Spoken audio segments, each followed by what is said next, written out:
Hello everyone, and welcome to my channel, Crime Alley Comics. Tonight we're doing another comic book artist spotlight, and this will be episode number 22. Tonight we're going to talk about Andy Kubert. And Andy, of course, is part of the family of Joe Kubert, who'd done a lot of comic art back in the day, back in the 60s, 70s, 80s. But anyway, we're talking about Andy Kubert tonight. So let's get started with his birth date, which happens to be February 27th of 1962.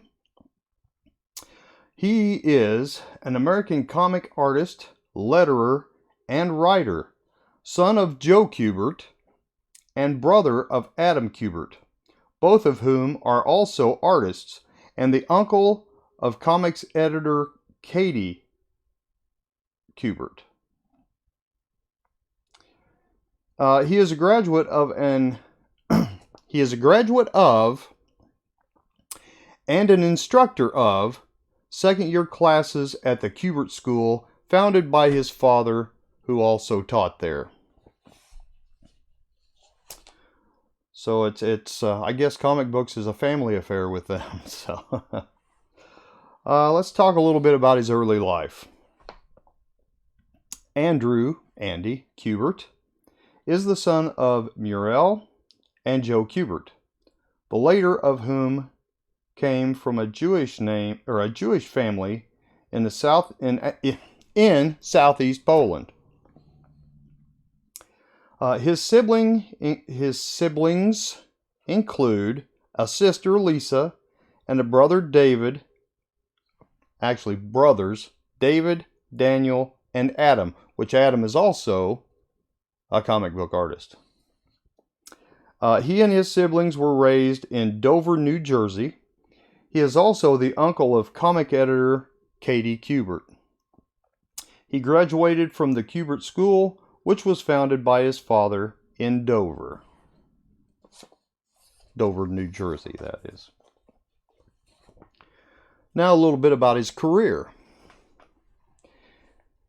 My lighting's not real good right here. I'm having trouble seeing this paper, so I'm having to hold it out here a little bit. Andy Kubert started his comic career as a letterer at DC Comics in 1980.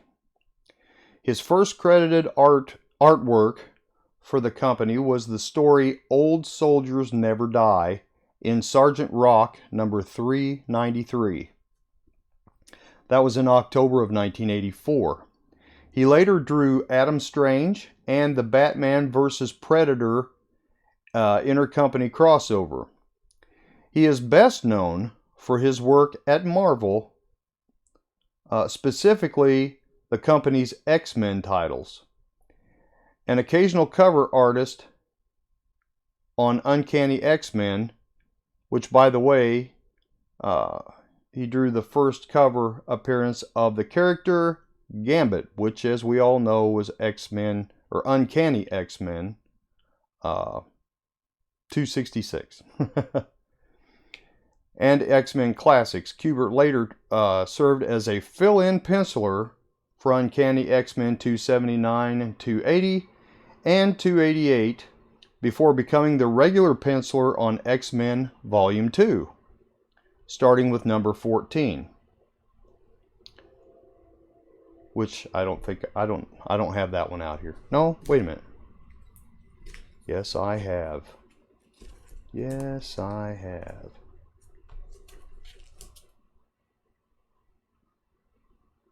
Yeah. This is X-Men number 14, which is an Andy Kubert cover. We'll look at that again in a minute. Okay, let's see. Following Jim Lee's departure from Marvel to form Image Comics. Okay, let me back that up because that was part of the original sentence.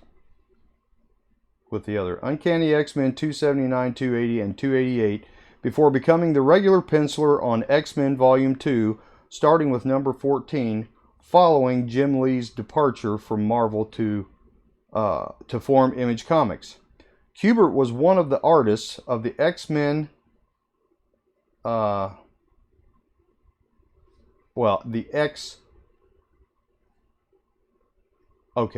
Executioner's song, which is this one here, as you can see at the top.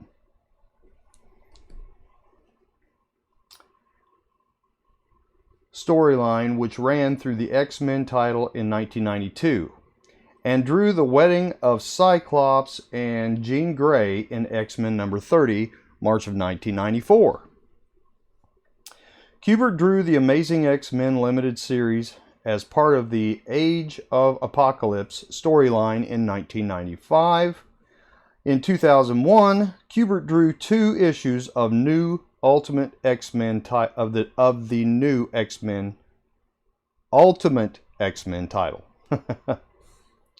With writers Bill Jemas, Joe Quesada, and Paul Jenkins, Kubert produced the Origin limited series, which revealed the early history of Wolverine. Kubert collaborated with novelist Neil Gaiman on the Marvel 1602 8-issue limited series published from November 2003 to June 2004. Writer Orson Scott Card and Kubert crafted the Ultimate Iron Man limited series in 2005. Both Kubert and his brother Adam signed exclusive contracts to work for DC Comics in 2005. Andy Kubert became the penciler of the Batman series, and with writer Grant Morrison, introduced the Damian Wayne character.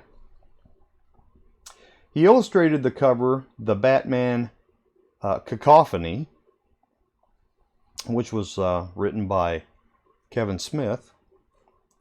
A 3-issue miniseries published in November 2008. Kubert drew the 2-issue Batman story by Neil Gaiman entitled Whatever Happened to the Caped Crusader. And I have a lot of these books, but I didn't get those pulled. I did pull some books, but the ones he's talking about now, I didn't pull out.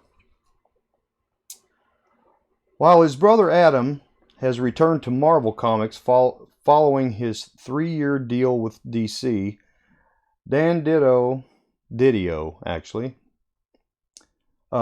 confirmed in 2009 that following Whatever Happened to the Caped Crusader, Kubert had 2 more Batman projects in the works, one of which he would write himself. He contributed covers to the Blackest Night Batman miniseries, as well as variant covers for Blackest Night issues of Green Lantern. In late 2009, DC announced that Adam Kubert was working on two DC stories, one featuring Batman, the other featuring the DCU. Kubert's father, Joe, inked over his pencils in the first 2 issues of DC Universe Legacies, a 10-issue series chronicling the history of the DC Universe. Andy Kubert contributed to Batman 700, teaming again with Grant Morrison to tell another tale of Damian Wayne as Batman in the future as part of the oversized anniversary issue. In 2011, Kubert illustrated the DC miniseries Flashpoint. I have some of those too. In 2013, Kubert wrote and drew Damian, Son of Batman, a 4-issue miniseries about Robin in an alternate future.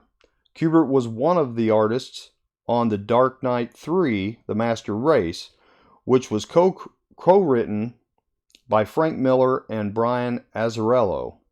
As of 2018, Kubert is collaborating with writer Scott Snyder on the New Challengers, part of the Dark Metal project. There you have it.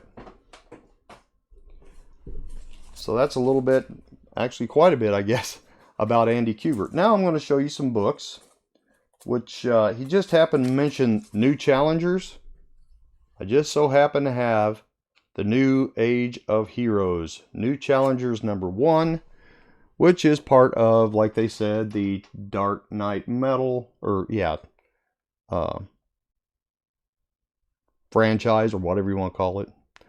And this is an Andy Kubert cover.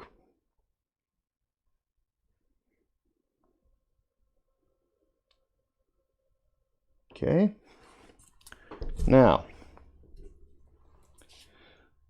here's another Andy Kubert cover. Countdown Final Crisis #1.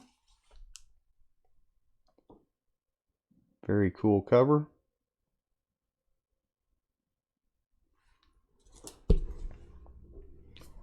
And I just showed this one in my haul from my 900 plus comics. Dr. Savage #20, or Doc Savage #21. Dr. Savage. My first day back to work, so I'm losing my mind tonight. Luckily, I only have to work one more day and I get 2 more off, so. Okay, now, that was the DC books that I have that Andy Kubert did. Next up is, I'm going to show you this again. This is the X-Men #14 that we talked about earlier. Executioner's Song.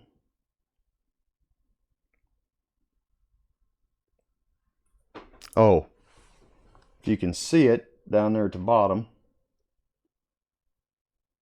is his signature. Right here. Get the glare off of it. Get it close enough, hopefully you can read it.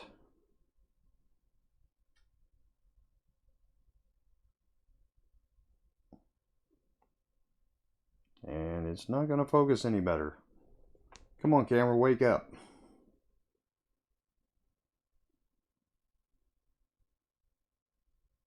Now, there we go. That's a little better. Okay.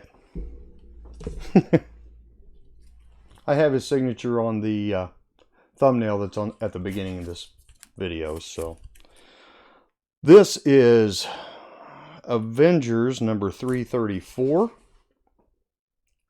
which is also an Andy Kubert cover. Of course, I wouldn't be showing them to you right now if they weren't Andy Kubert covers, would I? All right.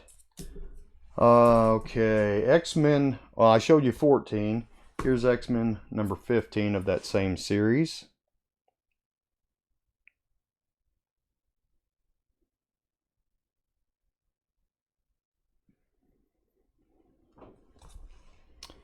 And here's #16 of that same series.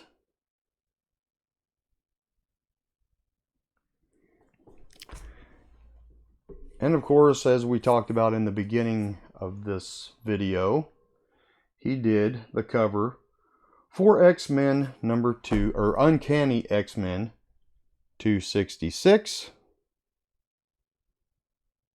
No, this is the facsimile, so I do not have the original. But he did this cover. All right.